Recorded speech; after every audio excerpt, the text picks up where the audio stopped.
Nesse dedinho de prosa hoje que eu vou contar para vocês é o seguinte. A minha vida aqui em Vitória, se eu fui, antes de eu fazer o meu palhaço aqui em Vitória, que é o Churupita, ganhou o nome Churupita, eu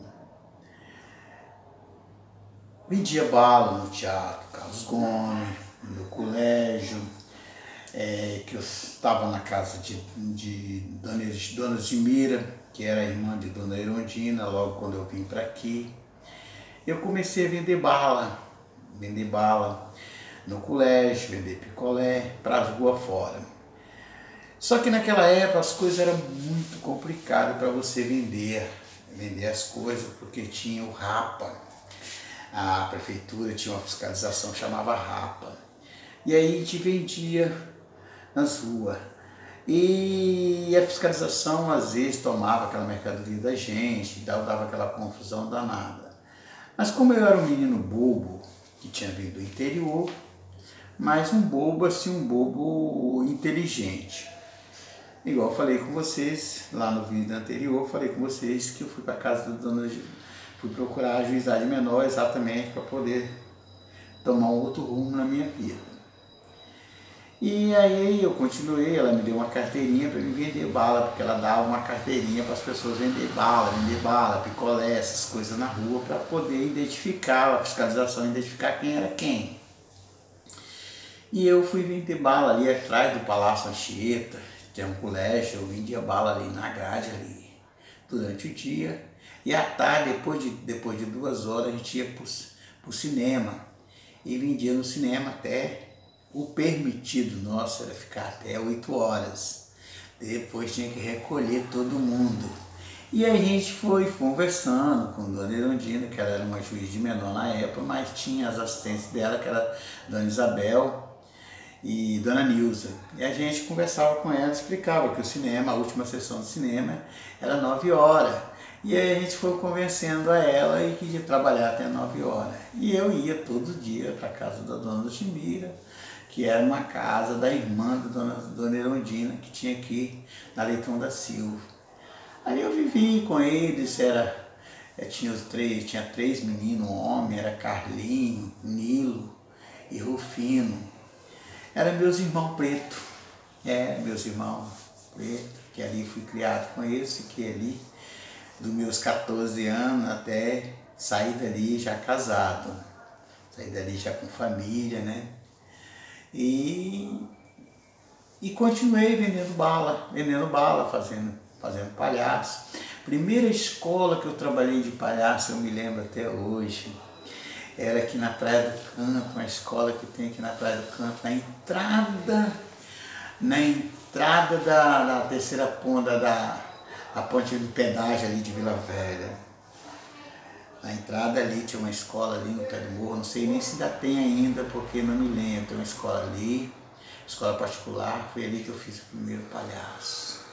Sozinho, fui pra lá, fazia o palhaço e tal, acostumado com palhaço de circo, né? Que é um palhaço diferente, você trabalha longe do povo, você não tem contato com o povo, você só fala suas bobeiras, mas fala para o povo. Se gostou, gostou, se não gostou, não gostou. E trabalhar para criança é completamente diferente. Ali foi a minha primeira apresentação. Era a Semana da Criança e eu me deu assim toda a vida eu fui de veneta e gostava de trabalhar. Eu já tinha esposa, né? Aí fui eu e ela, vamos pra lá, vestido de palhaço, tô ali, brinco com o outro, mas sem experiência nenhuma. E as crianças doidas, porque eu fiz um palhaço bonitinho, né? Na época era um bonitinho feio, né? Porque naquela época o palhaço era muita maquiagem, muita coisa. Hoje é um palhaço mais sem maquiagem, é um palhaço mais para aproximar mais as crianças. E ali eu fiz Semana da Criança, comecei ali, eu fiz uma opção de escola, fiz um monte de escola. E aí comecei a passar a ser conhecido pelas escolas. Naquela época só existia aqui de palhaço, aqui só existia Ratapã, acho que era Ratapã e Vovó Bina. E depois veio Fofoquinha, depois veio João Batista, e assim, foi assim o espoleto, né? João Batista que a gente fala é o espoleto. E eu comecei, fomos trabalhando, eu fui, nessa época eu trabalhava, vendia bala durante o dia, à tarde eu vendia na porta do cinema, no Teatro Carlos Gomes, no Cinema Ju-Paraná e no Cine Glória. Então fechou o Ju-Paraná e eu fiquei só no Cine Glória. E era só o Teatro Cine Glória. Depois fechou o Glória, ficamos só no teatro. E nesse meio de tempo eu fui desenvolvendo um trabalho cultural porque eu tinha perna, que a venda me dava condições, porque o cara de circo, eu digo para vocês o seguinte, o cara de circo não tem peso morto. As nossas crianças de circo, ela começa a trabalhar a partir dos seus 5 anos de idade. Eu até acredito, falo para as autoridades que se não fosse o NPS, se fosse por reconhecimento de trabalho, o cara de circo tinha que aposentar mais cedo, mas não, ele aposenta quando ele vai para a porta do teatro pedir esmola, porque a aposentadoria do cara de artista, ele não consegue arrumar jeito, ele ganha dinheiro, mas não consegue arrumar jeito de pagar o NPS dele todo mês certinho. E aí, quer dizer, ele não consegue aposentar. A aposentadoria do artista, a maioria na porta da rua, pedindo esmola. E aí,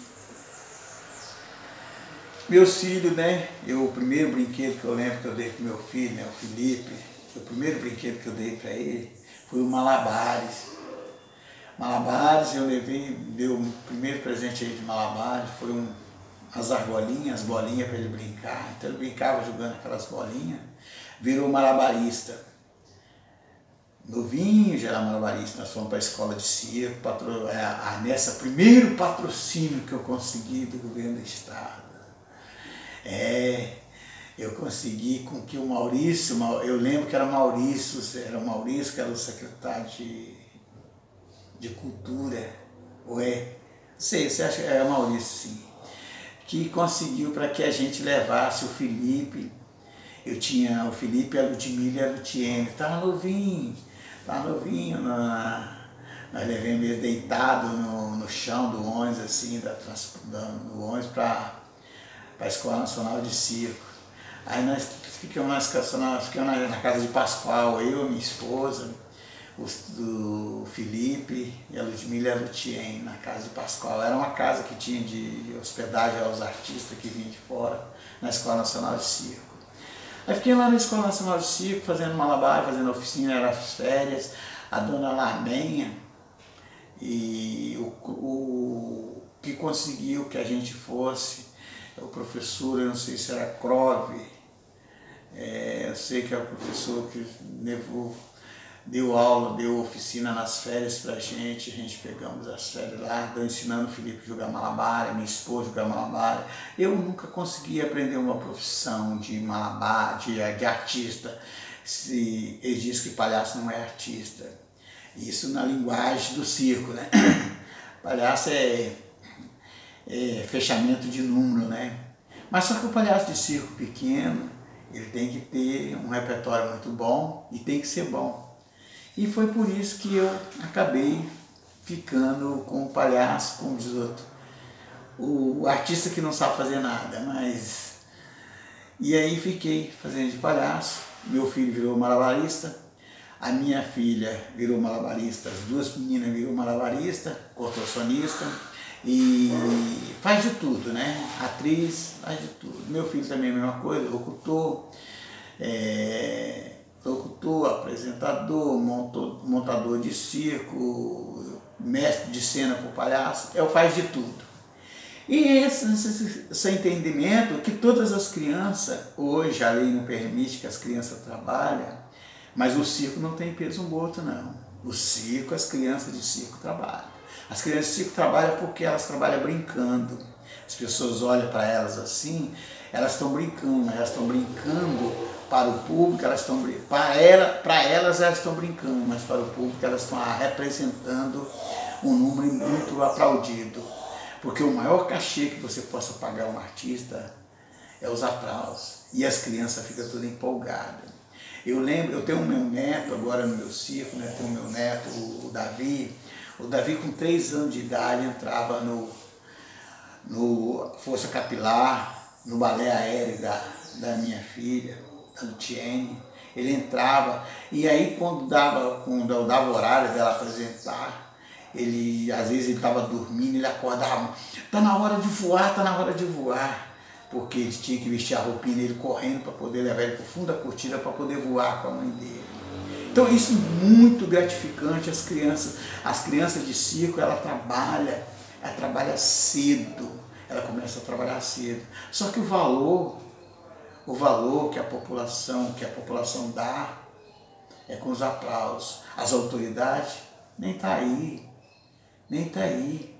Eu hoje parei com o circo, eu sou um ex-dono de circo, não ex-palhaço, porque eu continuo como ator, eu continuo fazendo o meu trabalho, portanto agora eu tenho um projeto de colocar todas as bobeiras que o circo tem, de bom e de bonito, de história, ou de ruim, ou de beleza. Qualquer pessoa que queira ter um dedinho de prosa comigo, sendo dono de circo, ter uma boa história, eu estou lá para gravar essa história e colocar no meu canal. Se você que está aí assistindo o meu canal aí, que queira participar, que queira colocar uma história no meu canal, me dar uma entrevista para colocar no meu canal, só basta me ligar que eu vou aí atrás dessa boa história. Quero fazer a história do Espírito Santo. Porque eu sou capixaba e sou um capixaba mesmo, de verdade. Então, isso me deu muito ânimo de ser o palhaço que sou hoje, ser representado hoje perante a opinião pública. Porque na minha vida eu aprendi que os políticos decidem o que você come, o que você bebe, o que você veste, o ar que você respira.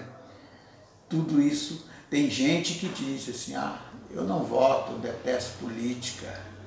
Infelizmente, nós cidadãos brasileiros, nós temos uma determinação. Se você não vota, você não está participando do projeto democrático.